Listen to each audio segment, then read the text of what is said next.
राधे कृष्णा आप सभी को। आज हम सुनेंगे हनुमान जी की एक सच्ची कहानी। कहा जाता है जहाँ कहीं भी राम कथा या भागवत कथा होती है, जहाँ कहीं भी प्रभु का नाम लिया जाता है, वहाँ हनुमान जी सदा उपस्थित रहते हैं। और आज की ये कथा हमें यही बताती है। ये एक सत्य घटना है, इसलिए पूरे भाव के साथ इसे सुनिएगा। चलिए कथा शुरू करती हूँ। बहुत समय पहले की बात है। एक पंडित जी एक पंडाल में बैठकर राम कथा सुना रहे थे। पंडित जी का रोज का नियम था कि वो थोड़ी देर राम कथा कहते ही थे।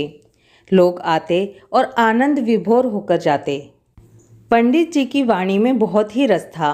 ऐसा लगता साक्षात राम, हनुमान, लक्ष्मण सब वहीं पर विराजमान हों।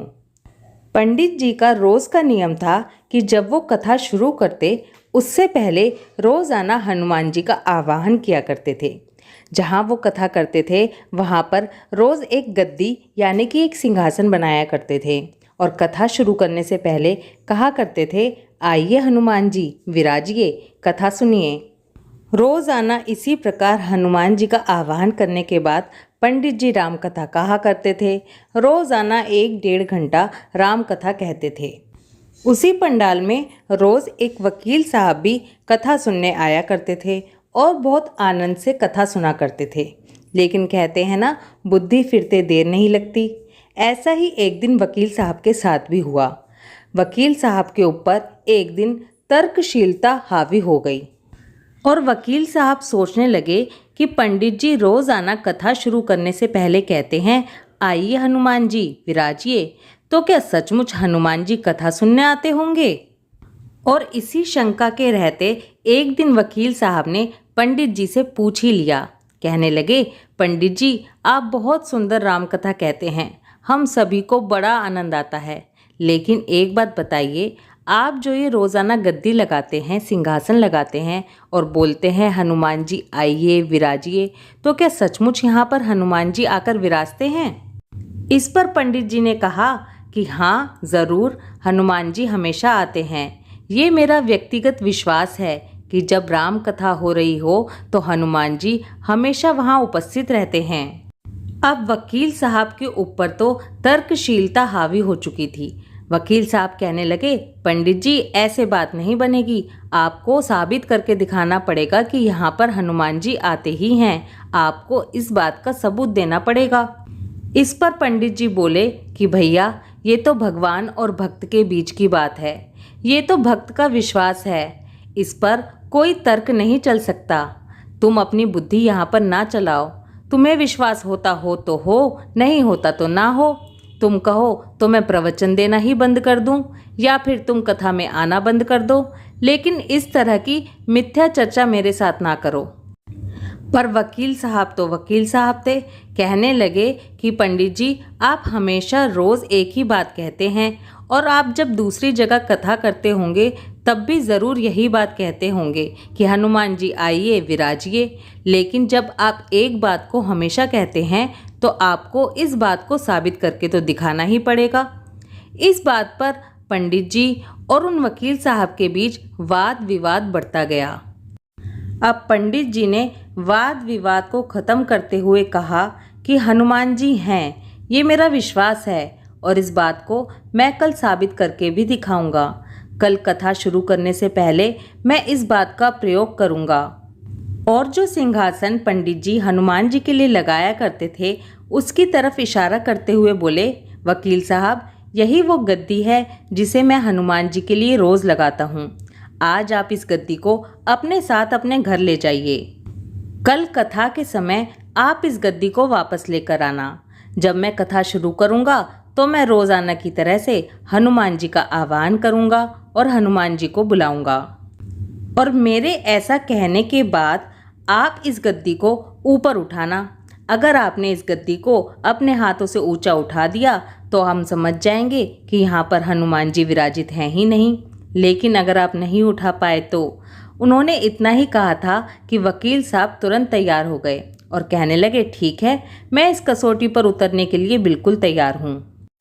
तब पंडित जी ने कहा, ठीक है, लेकिन उससे पहले हम दोनों में से जो कोई भी पराजित होगा उसे क्या करना होगा, इसका निर्णय भी हम साथ ही साथ क्यों ना कर लें। क्योंकि ये तो अब सत्य की परीक्षा है, भक्त और भगवान की परीक्षा है, मेरे विश्वास की परीक्षा है।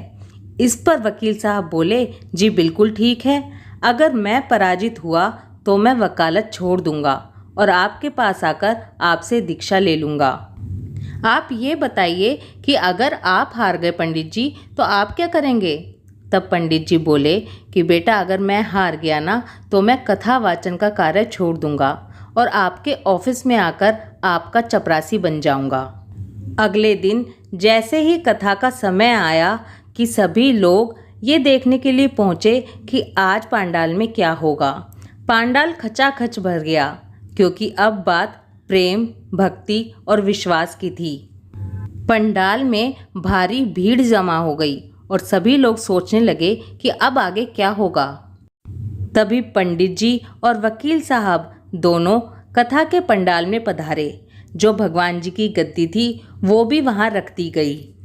जब गद्दी रख दी गई, पंडित जी ने रोजाना की तरह, लेकिन इस बार पंडित जी के नेत्र भीगे हुए थे और मन में अथाह श्रद्धा थी।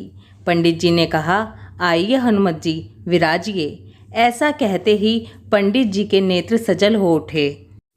इतना कहने के बाद हाथ जोड़कर पंडित जी अपने मन ही मन में बोले, हे प्रभु, आज प्रश्न मेरा नहीं है, आज तो प्रश्न रघुकुल रीति का है, भक्त और भगवान के बीच के विश्वास का है। प्रभु, मैं तो एक साधारण प्राणी हूँ, अब आपके ऊपर है मेरी भक्ति और मेरे प्रेम का आपको भरोसा रखना ही होगा। पंडित जी ने कथा कहने की शुरुआत की और फिर वकील साहब को निमंत्रण दिया गया कि आइए अब आप आकर गद्दी ऊंची कीजिए। पंडाल में जितने भी लोग बैठे हुए थे सभी की नजरें वहां पर जम गईं। वकील साहब उठे और गद्दी को उठाने के लिए चल पड़े। वकील साहब ने गद्दी को उठाने के लिए हाथ बढ़ाया, तब वकील साहब के हाथ गद्दी तक पहुंच ही नहीं पाए। गद्दी को उठाना तो बहुत दूर की बात थी। वकील साहब ने कम से कम 3-4 बार कोशिश की, लेकिन वकील साहब के हाथ गद्दी तक पहुंच ही नहीं पाए। सभी लोग ये सब देख रहे थे, पंडित जी भी ये नज़ारा देख रहे थे। गद्दी को पकड़कर ऊंचा उठाना तो दूर, वकील साहब तो गद्दी को स्पर्श तक नहीं कर सके। इतनी बार कोशिश करके देखने के बाद भी जब वो गद्दी को छू ना सके तो वकील साहब के हाल बेहाल हो गए। वकील साहब पसीने से तरबतर हो गए। जब वकील साहब थक गए तो जाकर पंडित जी के चरणों में गिर पड़े और कहने लगे, महाराज, मुझे नहीं पता कि गद्दी उठाना तो दूर, मैं तो इस गद्दी को स्पर्श तक नहीं कर पा रहा हूँ, मैं अपनी हार स्वीकार करता हूँ।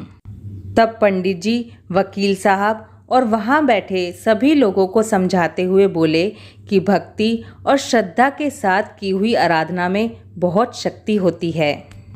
तभी तो कहा जाता है कि मानो तो देव, नहीं तो पत्थर, और सच कहो तो ये तो एक पत्थर ही है। ये तो भक्त की भक्ति होती है, उसकी भावना और विश्वास होता है, जिससे भगवान यहाँ पर विराजते हैं और हमारी मनोकामना सुनते हैं, उसे पूरा करते हैं। ये तो एक भक्त के ही भाव होते हैं जो एक पत्थर की मूर्ति में भी प्राण प्रतिष्ठा कर देते हैं। तो बताइए, कैसी लगी आपको आज की ये सच्ची कहानी। ये सच्ची कथाएं सुनकर हमारे मन का भी विश्वास कितना बढ़ जाता है। इस तरह की कहानी सुनकर हमारा रोम रोम खिल उठता है। आपको भी ये कहानी अच्छी लगे तो इसे दूसरों के साथ शेयर ज़रूर कीजिए, वीडियो को लाइक कीजिए। बोलो हनुमान बाबा की जय। जय सिया राम। राधे कृष्णा।